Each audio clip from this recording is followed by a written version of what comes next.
Hi guys! Welcome back to my channel, and for today's video guys, I'm back! So ngayon guys, update lang sa ating life ngayon. Wala lang, dito lang tayo sa bahay, and then Chichay is here! So guys, namin sa buhay kay wala ra, chika-chikura. Okay, so kaya pa ako dagat kaya nagsipangutan na kung kumusta na ako or asa na ako karon nalipalop sa Cebu. So first, mo inom sa kong tubig kayo pa. Okay guys. Okay.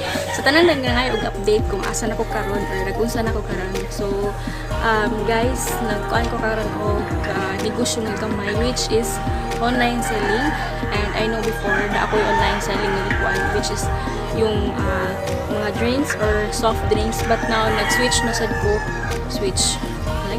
nag-switch ko laing na business which is kani siya ginagmay lang gid siya, gusto na ako ma-try kung unsay siya nga lain na nga challenge sa ako ang kwan, and then nag-start na sad ko siya sa mga pre-pack na bando sa ukay, and yes, makita naman sa likod mura dyan na ako nakita sa mo ba dyan na akong napundar sa akong ginansya char dito guys. Nag-start lang ko mga pre-pack since dili ko man ako kaya ang avail og mga bail nga mga bundles kay lagi dako ra kayo siya puhunan para sa ako sa pagkaron kay na ako'y lain pud nga kanang gigamitan og mga puhunan, pero no worries ra kayo kay laban ra gyapon ginagmay lang mga pre-pack lang ko.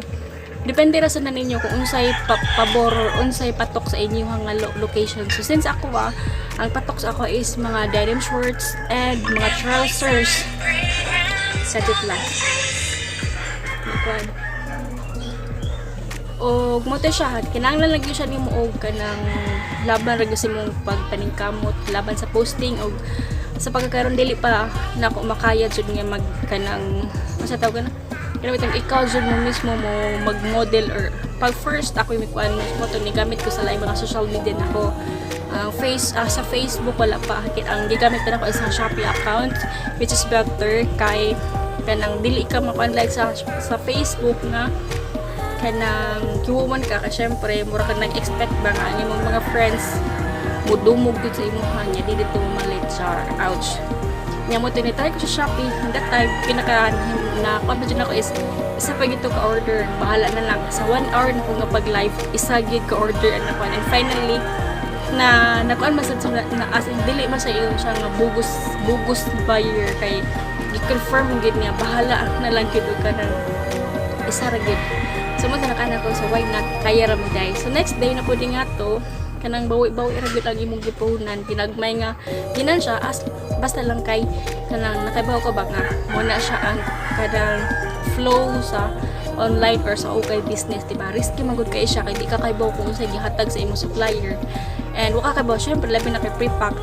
I know nga kanang dili gyud siya pareha og ginan siya sa kanang mag full bail ka kay ang pre-pack man gud gi-kuan na siya kung bagi divide, pero wala kaybaw sa atong supplier nga syempre kato siya gingon niya nga muna siya ang amount sa nasulod ato nang okay, pero sa kuan dito nakabaw diba, so unlike yun sa bail ikaw mismo mo surprise kung pila jud ang imong mahiap sulod sa isa ka bail, diba, laban ra gyapon, pero sooner naman lang ko diba sa akong nagidan siya sa okay nako o ba jud ako nagkuan which is dako na kay na akong garbo kay nakapalit ko sa akong ginan siya og manikin char.